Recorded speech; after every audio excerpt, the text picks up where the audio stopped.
성도 여러분 반갑습니다. 운년교회를 섬기고 있는 김흥설 목사입니다. 어느덧 2001년도 새해를 맞이했습니다. 오늘 신년 주일인데요. 작년 한 해는 코로나로 인해서 많은 분들이 힘든 시기를 보내왔던 것 같습니다. 여전히 진행 중인데요. 그러다 보니까 적지 않은 분들이 우울한 나날을 보내고 있는 것 같습니다. 이런 분위기 탓인지 제가 문득 인생에 대한, 삶에 대한 그런 근원적인 질문을 던지고 있는 이 전도서를 좀 봐야 되겠다, 이런 생각을 좀 하게 되었습니다. 이 전도서는 여러분도 아시다시피 솔로몬이 노년이 되어서 지난 날을 회고하면서 고백한 글이라고 할 수 있습니다. 전도서를 보게 되면 해 아래서, 해 아래서라고 하는 말이 29번이나 반복되는 것을 볼 수가 있습니다. 그런데 실제로 내용을 보게 되면 해 아래서의 삶을 강조하지만 추구하는 것은 해 위의 삶인 것을 알 수가 있습니다. 즉 다시 말해서 하나님을 추구하고 있었다. 전도서 기자는 시시때때로 절망을 합니다. 성경에 보면 계속해서 절망하고 또 절망을 합니다. 그런데 조금 더 가보면 사실은 절망하는 것이 아니라 뭔가 희망하고 있다는 것을 알게 됩니다. 그래서 이 전도서 기자 솔로몬은 어떻게 보면 지극히 세속적입니다. 언뜻 볼 때 뭐 이런 사람이 다 있을까 싶을 정도로 세속적입니다. 그런데 자세히 보면 실상은 하나님 앞에서 경건을 추구하고 있다, 그런 얘기입니다. 성경에 보게 되면 계속해서 헛된 인생을 말하고 있습니다. 근데 사실은 영적 충만의 길을 찾고 있고 또 죽음을 말하고 있지만 실상은 사는 길을 말하고 있다, 그런 얘기죠. 그래서 이 전도서를 보게 되면 뭐 인간이 그렇게도 추구하는 물질이라든지 또 쾌락이라든지 지혜라든지 이 성취욕 같은 것들을, 그런 것이 하나하나 다 다루고 있습니다. 그러고 난 다음에 이제 한 가지 한 가지 얼마나 그것들이 헛된 것인가, 허무한 것인가를 다 폭로해 버린다는 거죠. 그래서 전도서의 1장부터 10장까지의 그 내용들을 전체적으로 이해한다고 하면 전도서 1장 2절의 말씀이 요약이라고 할 수 있습니다. 지금 무슨 말씀이냐면 헛되고 헛되며 헛되고 헛되니 모든 것이 다 헛되도다. 이것이 결국 전도서에서 말하려고 하는 그 요지입니다. 자, 그렇다면 이 전도서가 많은 지면을 띄어서 헛된 것을 강조하는 목적이 뭘까? 그것은 전도서를 읽는 모든 독자들을 소위 대안부재로 이끌어가는 것이다 라고 하는 거죠. 대안이 없다는 말. 즉 세상에서 추구하는 그 모든 것들을 다 추구해봤자 이게 진리의 길이 아니라는 거예요. 그래서 전도서를 정직하게 읽으면 이런 질문이 나올 수밖에 없습니다. 그러면 어떻게 하라는 말이냐? 이런 고백이 나와야 된다는 거예요. 도대체 갈 데가 없다. 그러면 주라는 말이냐? 이 세상에 무슨 의미가 있느냐? 이런 외침이 나와야 한다는 거예요. 그래서 우리가 성경의 이 전도서의 말씀을 들으면 들을수록 뭔가 목마름이 생겨야 됩니다. 목마름. 그러면 어째 하란 말이냐? 내 인생에서 참된 가치가 무엇이냐? 이 목마름이 생겨야 된다는 거죠. 그런 의미에서 하나님께서 이 전도서를 주신 그 목적 중에 하나는 다른 게 아니라 목마름을 주게 한 것이다. 좀 목말라 봐라 라고 하는 것입니다. 여러분 인생에서 목말라신 적 있으시죠? 저는 생각할 때 세상에서 가장 강한 힘 중에 하나가 목마름의 힘이 아닐까라고 생각합니다. 어떤 큰 일을 이룬 사람들을 보게 되면 대부분 다른 사람들에 비해서 더 많이 목말라 했던 사람들임을 알 수 있습니다. 목마름이 있어야지 성취가 있습니다. 어떤 교회가 여러분 부흥합니까? 그것은 무엇보다도 부흥에 대한 목마름이 있는 교회가 있죠. 또 누가 영혼을 살립니까? 영혼에 대한 목마름이 있는 사람들. 영혼을 대하고도 저거는 뭐 사람이고 저건 남자고 저건 여자고 하며 주저앉아 있는 사람은 아무것도 못하는 거죠. 그런데 영혼을 바라보면서 뭔가 모를 눈물이 흐르고 저 영혼 건지지 않으면 안 되겠다 이런 마음이 생기고, 뭐 존 낙서와 마찬가지로 스코틀랜드를 주시옵소서, 아니면 내 생명을 취하소서, 이렇게 말할 정도로 뭔가 영혼에 대한 타는 목마름이 있는 백성들, 하나님께서는 그런 사람들을 통해서 영혼을 살리는 거죠. 여러분, 또 누가 성도로서 기업을 일으킵니까? 기업을 통해서 하나님의 의를 심겠다라고 하는 그런 목마름이 있는 사람이죠. 그러니까 이 세상에서 하나님의 백성으로서 이 세상을 좀 뒤집어 엎어보겠다, 영광의 빛이 되겠다, 이렇게 마음 먹는 사람들, 그런 목마름이 있는 사람들이 변화시키는 거죠. 어떤 집단이 강한 집단이라고 생각합니까? 저는 생각할 때 목마름이 있는 집단이라고 생각합니다. 교회건 무슨 조직이건 목마름이 없는 단체는 오합지졸일 수밖에 없습니다. 얼마 안 가서 무너지게 되어 있습니다.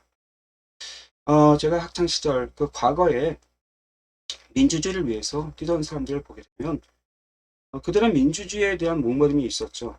어떻게 하면 이 나라에 민주주의가 정착될 수 있을 것인가.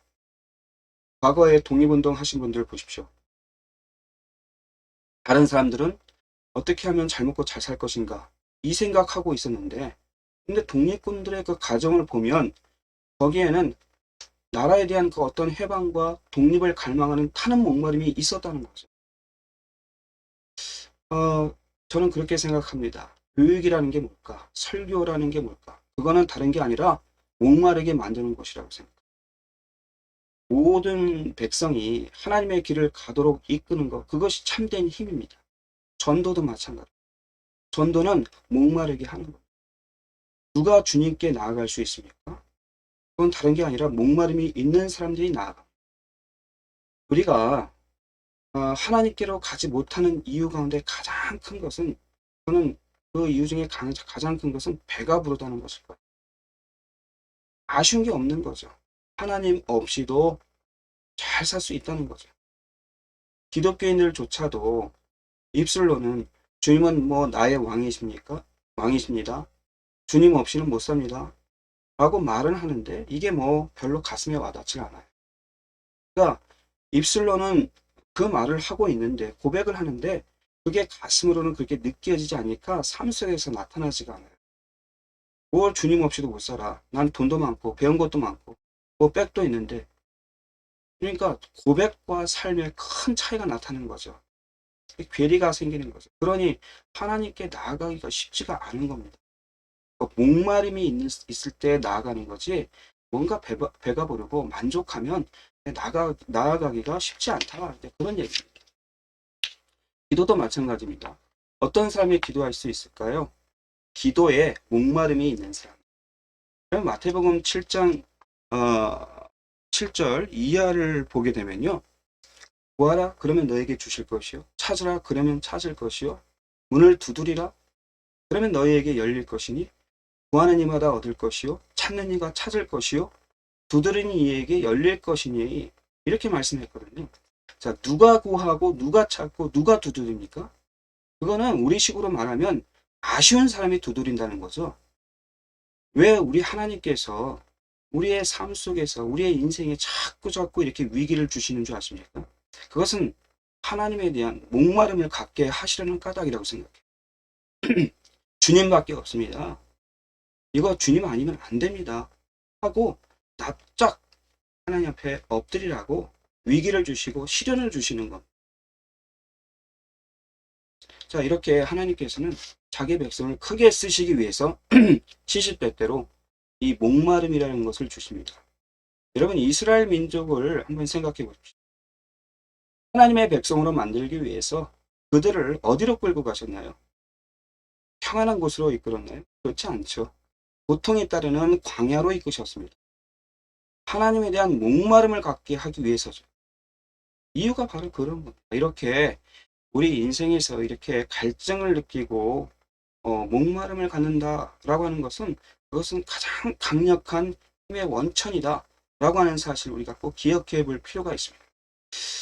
여러분 무엇에 대해서 여러분 목마르십니까? 인생은 어떤 목마름을 갖느냐에 따라서 달라질 수 있습니다. 쉽게 말해서 내가 가진 욕망과 욕구가 무엇이냐에 따라서 그 인생의 모습이 달라질 수 있습니다. 어떤 사람은 출세하고 싶어 하죠. 돈이 최고인 줄 아는 사람이 있을 것이고, 권력이 최고인 줄 아는 사람이 있을 것입니다. 그리고 뭐, 남자든 여자든, 결혼해서 사는 거, 생애 전부인 줄 알고 사는 사람도 있을 겁니다. 그런데 잘 보면, 그 사람들이 입으로 무엇라고 말하던 간에 그들에게 뭔가 목마름이라는 게 이렇게 다양하게 있습니다. 하지만 성경이 말하는 목마름은 그런 게 아니죠. 돈, 권력, 무슨 명예, 평안 그런 것들은 사실은 잠시 후면 사라질 수밖에 없는 목마름이고 먹어봤자 바닷물 마시는 것처럼 갈증이 계속 더하다가 계속 쓰러지게 만드는 그런 목마름이에요. 마태복음 5장 6절 보니까 의에 줄이고 목마른 자는 복이 있나니 저희가 배부를 것이며 라고 말씀합니다. 자, 뭐에 대해서 목마른 자가 복이 있다 이렇게 말을 하고 있는 거죠? 하나님의 의에 대해서 목마른, 하나님의 의에 대해서 목마른. 그 사람들이 배부를 것이다 이렇게 말합니다. 하나님 앞에서 우리가 무슨 대단한 일을 하겠다고 마음 먹기 전에 여러분 우리가 하나님의 의에 대해서 목마르고 줄인 자가 되어야 된다 그런 얘기입니다. 어떻게 하면 이 땅에 하나님의 의가 임할까? 어떻게 하면 나의 삶을 통해서 하나님의 의가 드러날 수 있을까? 결국 백성들이 하나님 앞에 목마름을 가지고 나아갈 때 하나님께서는 그 모든 것들을 다 채우시는 거죠. 여러분 우리가 살다 보면 어떤 때는 멍하니 지냅니다. 멍할 때가 있어요. 그러다가 어느 때는 또 자신이 마치 무슨 대단한 부자라도 된 양 또 지내기도 합니다. 또 목사도 마찬가지. 뭐 우리 교회 수는 또 많이 늘었고 뭐 이 정도는 안정이 됐고 이 정도는 됐어. 그때가 위기입니다. 묘한 것은 하나님의 말씀을 읽으면 읽을수록 창세기부터 요한계시록까지 읽으면 읽을수록 계속해서 마음이 뭔가 바짝바짝 마르고 마음에 뭔가 목마름이 생긴다는 거예요. 하나님께서는 바로 우리에게 그런 삶을 원하시고 그런 한 사람을 통해서 엄청난 일을 행하시겠다라고 약속을 해주셨는데 난 내 꼴이 이게 뭔가 이런 목마름이 생긴다는 겁니다. 그래서 주님 앞에 더 기도해야겠다는 마음이 생기는 것이고 더 많은 헌신을 해야겠다는 마음이 생기는 것이죠. 주님께서는 바로 이런 것을 원하신다는 겁니다. 자, 오늘 전도서의 저자가 솔로몬이라고 말씀을 드렸는데요. 이 솔로몬은 언제 목말랐습니까? 죽기 직전이에요. 그래서 엄밀히 말한다면 솔로몬은 엄밀하게 보면 좀 실패한 인생. 언제 목마름을 체험하느냐가 인생을 좌우하게 됩니다. 여러분, 언제 목마름을 체험하는 게 좋겠습니까? 빠르면 빠를수록 좋은 거죠. 하루라도 빨리 목말라 해야 됩니다. 그런 면에서 어렸을 때부터 사무엘처럼 유아 일적부터 하나님의 말씀에 대한 목마름을 가지고 있다면 그를 통해서 또 얼마나 많은 일들이 일어나겠습니까? 하나님 앞에서 자 오늘 이 말씀을 듣고 계시는 여러분들께서 내가 만약 아직 어리다 내가 젊다라고 한다면 목마름을 느끼고 의에 대한 주림이 있기를 바랍니다. 성도가 산다는 것이 이게 별거 아닙니다. 한마디로 요약하면 긴장 없이 살지 말고 목마름으로 살아가자는 거예요. 얼굴 표정에서부터 무언가가 애타는 목마름이 있는 인생, 어떤 추구점이 있는 그런 인생, 뜨거운 젊은 피를 어떤 식힐 수 있는 그런 목표를 향해서 나아가는 그런 거룩한 삶이 바로 성도가 살아야 될 인생이다 라고 하는 것이죠. 전도서가 왜 중요한 줄 아십니까? 전도서는 인생 다 산 어리석은 사람의 고백이에요. 어떤 의미에서는 젊은 사람들에게는 전도서가 그리 실감나지 않을 수 있습니다. 그런데 나이 70이 넘으면 어떤 70이 넘으신 그런 성도가 읽는다면 가슴에 뭔가 쏙쏙 와닿습니다. 어쩌면 전도서를 안 읽어도 삶 자체가 전도서라고 할 수 있습니다. 바로 여기에 전도서의 중요성이 있습니다. 왜냐하면 60 넘고 70 넘어서 느낄 것을 20대 초반에 30대에 느낄 수 있게 해주니까 이게 그런 의미가 있는 거죠. 그래서 전도서는요 한마디로 인생 예습서입니다. 지혜가 뭡니까? 지혜가 뭐예요? 남들이 다 살아보고 깨달은 것을 살아보기 이전에 미리 깨닫는 거죠. 그게 지혜죠. 얼마나 지혜롭습니까, 이게. 시행착오 겪지 않고 먼저 깨닫고 먼저 안다는 게 얼마나 귀중한 겁니다. 정보를 좀 먼저 얻겠다고 얼마나 많은 사람들이 돈을 쓰고 있습니까? 그런데 성경은 우리에게 먼저 알 수 있는 길을 보여준다는 거예요. 전도서는 그래서 나이 드신 분들에게도 중요한 말씀이기도 하지만 특별히 젊은 사람들이 많이 읽어야 될 책이에요. 전도서를 씹고 또 씹으면 그만큼 인생 예습을 잘하는 것이죠. 예습 많이 하는 사람은 흔들리지 않고 지혜롭게 인생을 살 수 있을 것이라고 확신합니다. 전도서 기자는 가장 근원적인 인생의 의미를 찾기 위해서 영원한 것이 무엇이냐라고 하는 아주 철학적인 그 질문을 던집니다. 4절을 말씀을 보게 되면 한 세대는 가고 한 세대가 오되 땅은 영원히 있도다. 해는 떴다가 지고 그 떴던 곳으로 빨리 돌아가고 바람은 남으로 불다가 북으로 돌이키며 이리 돌며 저리 돌아 불던 곳으로 돌아가고 또 모든 강물은 다 바다로 흐르되 바다를 채우지 못함에 어느 곳으로 흐르든지 그르로 연하여 흐르느니라. 만물의 피곤함을 사람이 말로 다 할 수 없나니 눈은 보아도 족함이 없고 귀는 들어도 차지 않아야 할 것이다. 이런 말씀 나오거든요. 여러 가지 예가 나오지만 요약하자면 그런 겁니다. 영원한 것이 무엇이냐라고 하는 거예요. 그건 해도 아니고 바람도 아니라는 거예요. 영원한 게 없다는 겁니다. 초장부터 역설적이에요. 어느 목사님도 전도서 기자와 똑같은 고민을 했던 것 같아요. 그분이 영원한 것에 투자를 해야 가치가 있을 텐데 도대체 영원한 것이라는 게 뭘까? 이렇게 고민하던 중에 성경을 찾아보니까 영원한 것이 딱 3개가 있더라는 거예요. 영원한 것이. 첫째는 하나님이 영원하더라는 거예요. 하나님이. 히브리서 13장 8절을 보게 되면 예수 그리스도는 어제나 오늘이나 영원토록 동일하시다 그랬습니다. 영원토록 동일하시다. 누가요? 예수 그리스도. 그래서 하나님이 영원하시구나 하고 깨닫게 됐다. 또 한 가지는 마태복음 24장 35절 말씀에 보면 말씀이 영원하더라는 거예요. 거기에 보면 천지는 없어지겠으나 내 말은 없어지지 아니할 것이다. 내 말, 이 말씀을 의미하는 거죠. 그 말씀이 영원하다는 거예요. 그래서 하나님의 말씀을 붙들면 영원히 살겠구나 라고 깨달았다고 그래요. 그리고 한 가지를 더 찾아보니까 요한일서 2장 17절에 나와 있는데요. 이 세상도 그 정욕도 지나가되 오직 하나님의 뜻을 행하는 하나님의 뜻을 행하는 이는 영원히 거하느니라. 이 말씀을 발견했다고 그래요. 그래서 그 목사님은 여기서 무릎을 쳤습니다. 내 인생의 살 길이 바로 이거구나. 세상도 정욕도 다 지나가는데 하나님의 뜻을 행하는 이는 영원히 사는구나. 그래서 그분은 이 말씀으로 삶의 지표를 삼았다고 그럽니다. 여러분,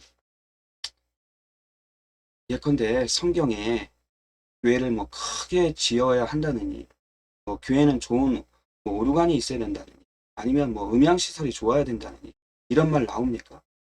그런 말 안 나오죠. 이런 것들은 다 부수적인 것들이거든요. 물론 있으면 좋은 거예요. 나쁠 건 없어요. 하지만 교회는 적어도 하나님의 뜻을 행하는 일, 그것이 영원하다고 그랬잖아요. 하나님의 뜻을 행하는 그 일의 이 본질적인 사역에 착심하고 진력해야 됩니다. 그래야 가치 있는 교회가 되는 거죠. 하나님이 실제로 원하시는 일은 다 제쳐두고 엉뚱한 일만 하다가 인생을 탕진할 수 있습니다.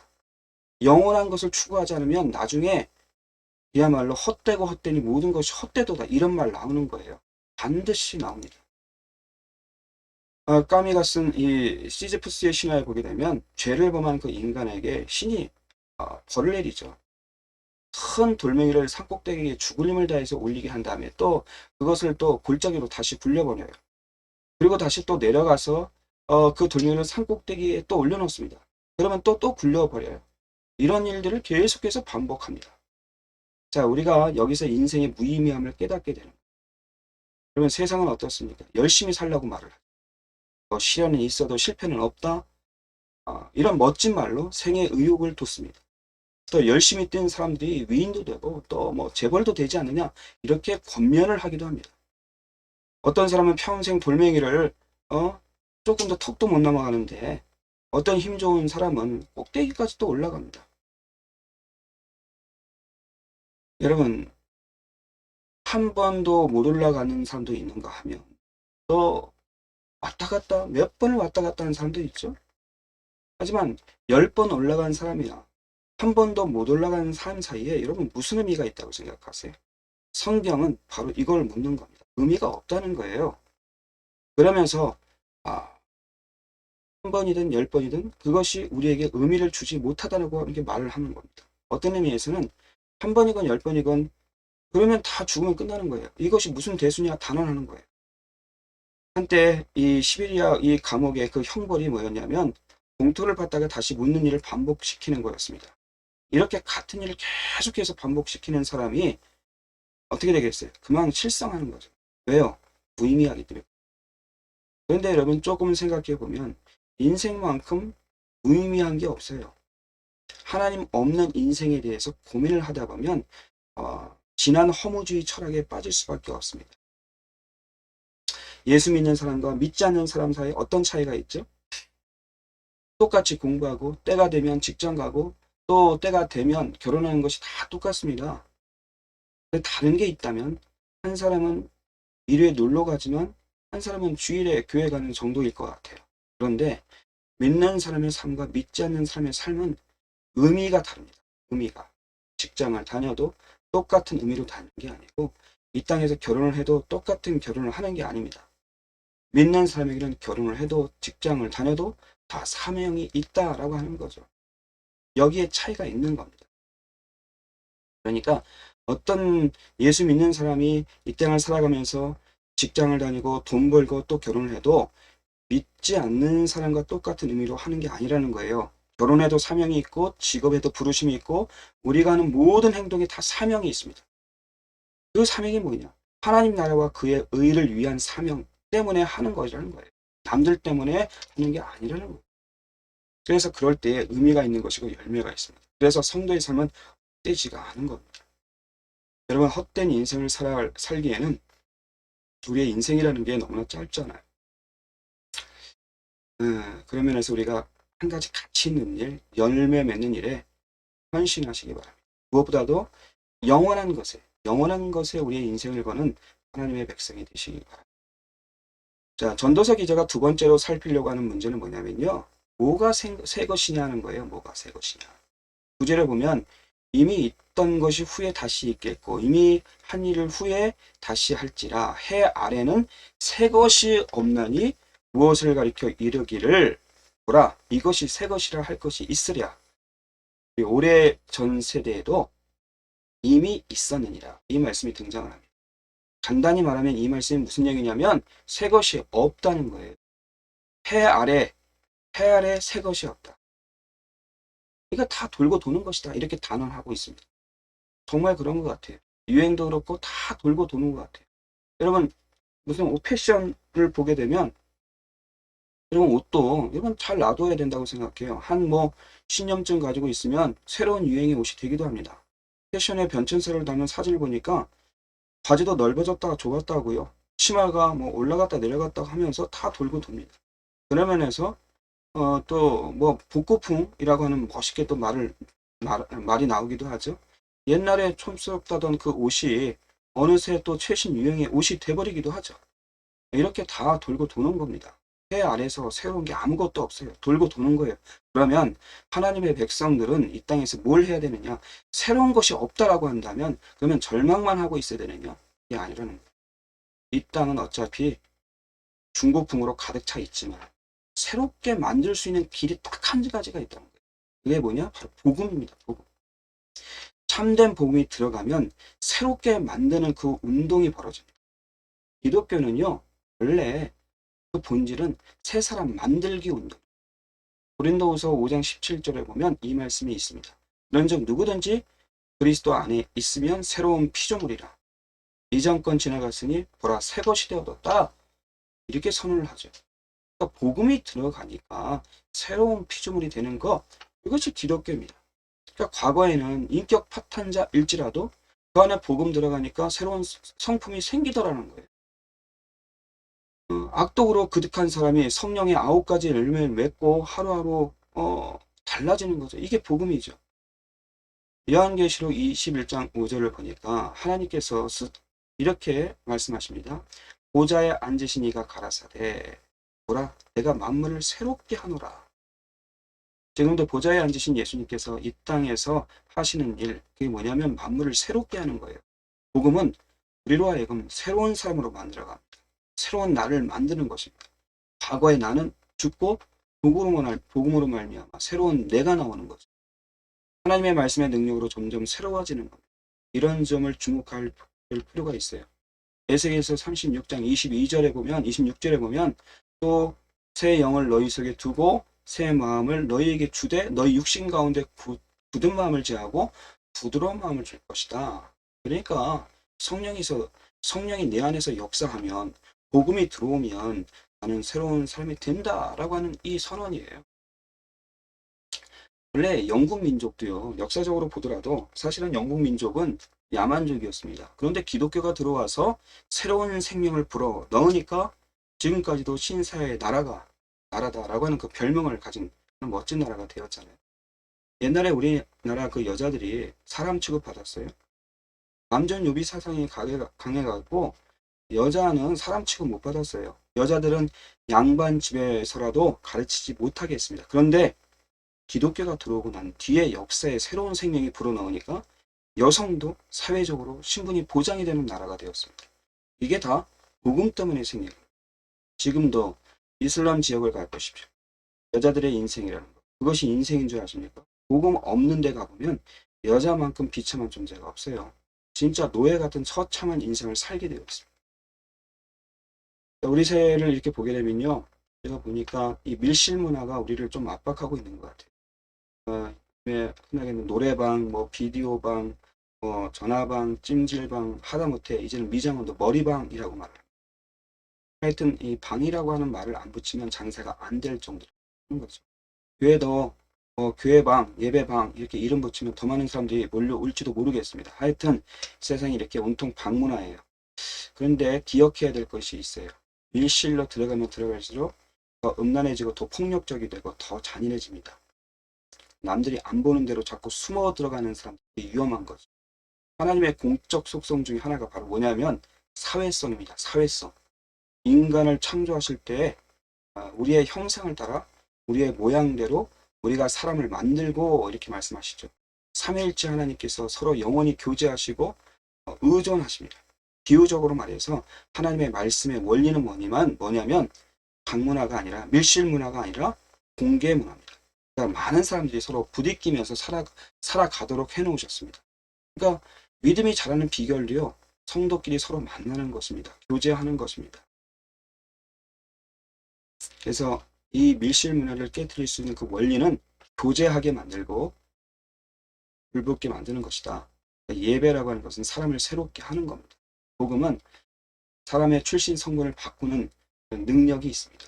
하나님의 백성들은 이 힘 있는 복음이 흘러가게 만들어서 우리 주변에 있는 모든 것을 새롭게 하는 그런 능력의 전사들이 되어야 됩니다. 그러니까 성도들이 가는 곳마다 새로워지는 그런 역사가 나타나지 않으면 사실 그건 자신의 책임이겠죠. 하나님께서 내가 만물을 새롭게 하노라 이렇게 말씀을 하셨는데 우리가 그 말씀에 의지해서 이 땅을 좀 새롭게 하는 그런 삶을 살아야 될 줄로 믿습니다. 여러분 가정과 직장과 그리고 여러분이 소속된 그 모든 조직과 단체를 새롭게 만드는 거룩한 종들이 되시기를 바랍니다. 바로 이러한 삶은 의에 줄이고 목마른 사람이 되는 데서부터 출발을 합니다. 그렇습니다. 목마름이 힘이라는 사실을 잊지 마십시오. 이 목마름에 사로잡힌 사람은 영원한 것에 투자하려고 합니다. 영원한 것이 무엇이냐? 여러분 그것을 잘 생각해보고 영혼을 품고 사람이 되시기 바랍니다. 그런 사람은 자기가 속한 그 모든 현실에서 만물을 복음으로 새롭게 만드는 갱신자로 살 수가 있는 것이죠. 여러분 2001년 새해입니다. 세상에 그런 헛된 것 이거 버리고요.